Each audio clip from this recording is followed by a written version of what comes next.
Oke, assalamualaikum warahmatullahi wabarakatuh. Baik, teman-temanku sekalian nih, para pecinta Torto ya. Jadi kali ini saya akan kasih tips buat kalian semua para kiper Torto, khususnya sulcata. Sebenarnya nggak sulcata aja sih, apa aja boleh ya.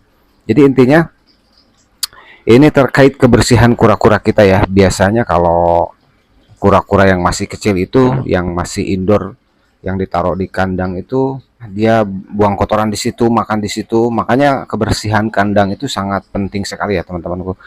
Jadi beberapa faktor yang bisa berakibat buruk terhadap kura-kura tuh nanti bisa ada jamur ya, bisa ada jamur, terus kotoran tuh bercampur dengan makanan dan bisa kemakan pula ya. Saya akan langsung kasih contoh aja. Ini kebetulan saya ada sulcata ukuran berapa ya? Ini kurang lebih 12 cm atau sekitar 12 cm ya mungkin ya, 12 apa 13 cm.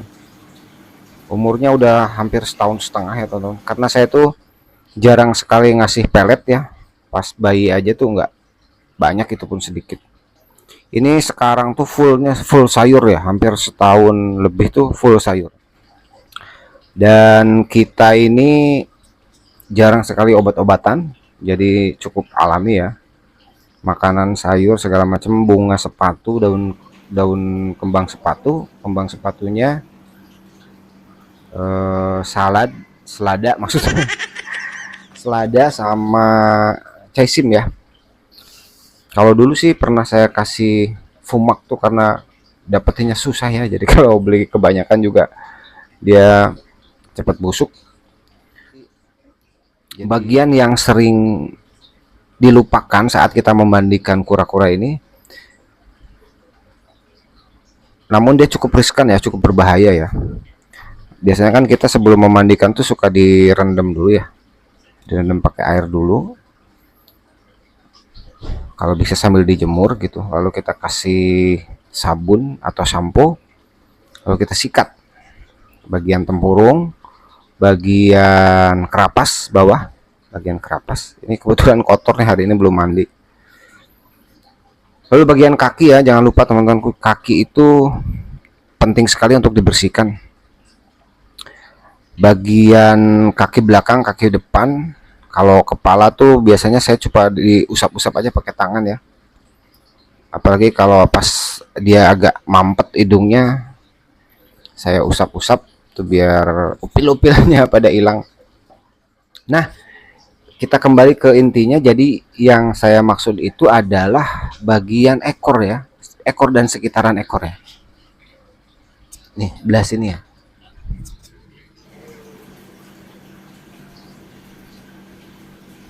Dia tuh agak ke dalam juga ya, agak nggak terlalu terlihat. Kalau dijangkau sikat juga biasanya nggak apa namanya, nggak kejangkau semua ya. Jadi kita harus menggunakan alat bantu. Apa tuh alat bantunya? Jadi untuk membersihkannya tuh kita dibutuhkan ini, bisa dikorek-korek gitu ya.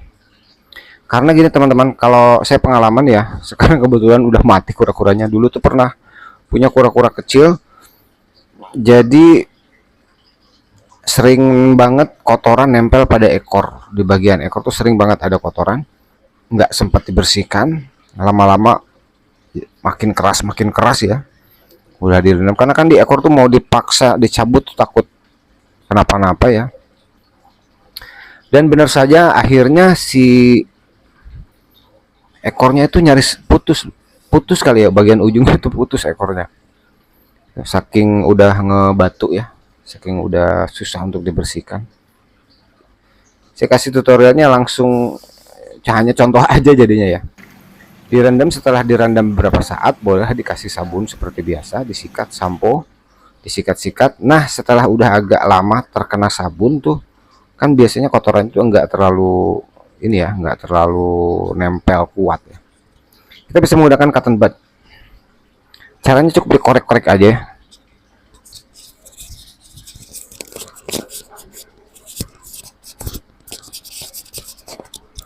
Kalau mic-nya begini suaranya agak kecil ya.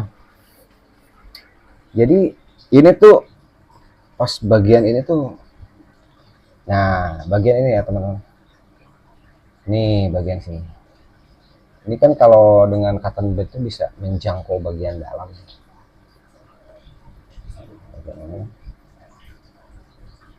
korek-korek aja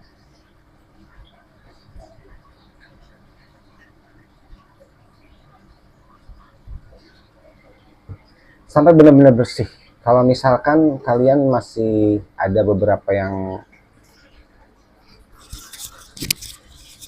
kalau misalkan masih ada beberapa yang sulit untuk dibersihkan atau masih kotor ya, kalian bisa menggunakan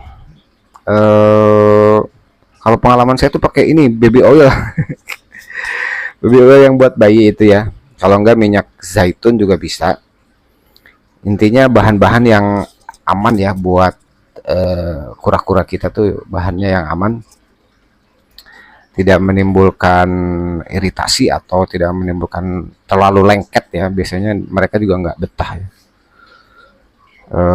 Boleh tuh diolisin dulu, terus didiamkan beberapa saat lah. Habis itu coba dibersihin lagi. Kalau enggak bagian ekor juga pakai tisu ya, ditarik sambil diurut-urut gitu. Jadi bahayanya itu, jadi ekornya tuh bisa putus ya kalau kotorannya sampai mengeras.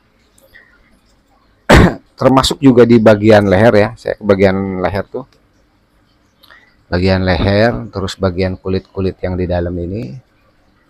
Nah, yang di sini tuh jangan lupa untuk dibersihkan.